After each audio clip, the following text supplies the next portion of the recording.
Bismillahirrahmanirrahim. In the name of Allah, the most beneficial and the most merciful. This is Waseem Zor from B.Ed Elementary Part 3 for the topic The Scope of Guidance and Counseling, assigned by Professor Dr. Amjad Ali Arai. Firstly, I will tell you the introduction of the scope of guidance and counseling. The guidance is an assistance given to an individual to live, to adjust to himself, to others, and to his own environment. Guidance helps him to understand himself. It helps a person to seek harmony between a personal needs for development of individual. Many challenges and problems which may resist him in this regard. Individual needs him guidance and counseling on different stages of life.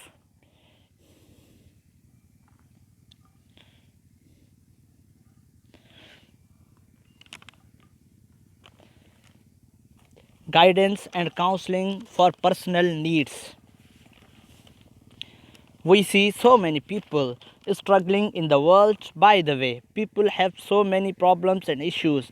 Losing job, any woman is given divorce, educational issues, or another may include personal issues. Personal guidance also includes service to deal with the physical health problems, emotional problems, social adjustment problems, personality problems, and economic problems.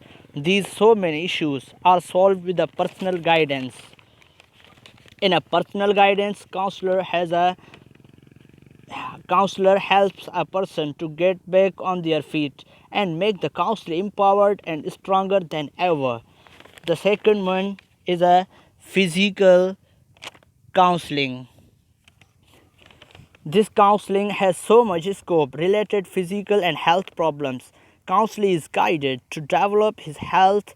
Counselor as a teacher or as a parent guides about physical activities to take vegetables and fruits and tells all the things according to the balanced diet. This guidance has a very important role to improve health related issues and reducing health issues. The third one is emotional counseling.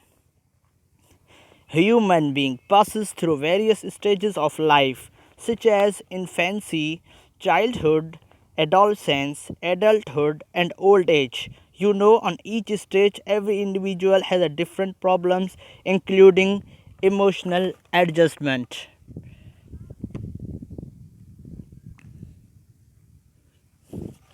By the way, for developing emotions in individual, counselor develops interpersonal skills and reinforcing consistency in a client regarding expressing emotions on the different stages of life. As a result, the client improves behavior and social development. Now, the social counseling. A social counseling, a counselor develops aspects of life regarding socialization.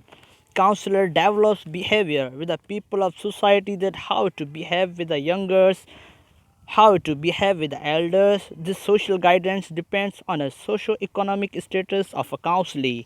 Counselor makes an individual productive, critical, creative for purpose of betterment of a society. Moral counseling. Moral counseling develops norms, values, promotes clients to make an individual well human being, autonomy, respect, enabling norms, values, morals, prepare an individual as ethical, characterized as an individual may interact with the respect as a client should prove himself beneficial for a society.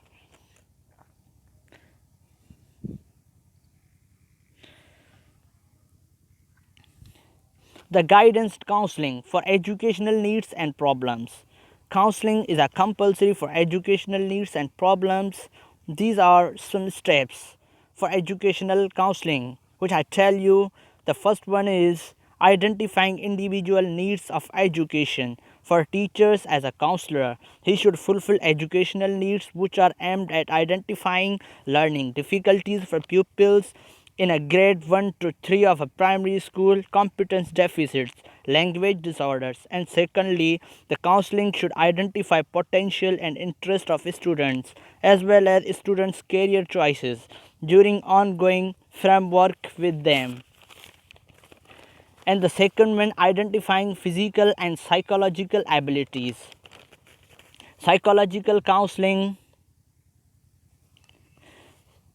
Psychological counseling focuses on educational problems and on developing educational skills to children, young people, parents, and teachers.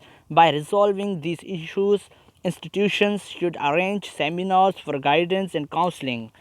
We can identify physical abilities, psychological abilities by conducting assessment regarding educational needs, individual development to identify clients' interest, strength, talent, and a reason behind academic failure. Identifying emotional factor. Emotion has a substantial influence on the cognitive process in a humans including perception, attention, learning, memory, reasoning and problem solving. Emotions has a particularly strong influence as well as motivating action and behavior.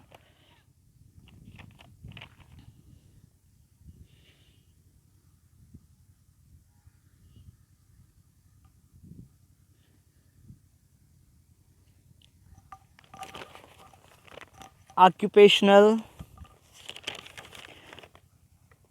guidance in counseling for vocational, occupational, and the professional needs. Vocation is a generally job that requires a particular set of skills acquired through experience or through training. Profession refers to a career of specialization, training, business. Occupation is an activity undertaken by a person to earn his livelihood.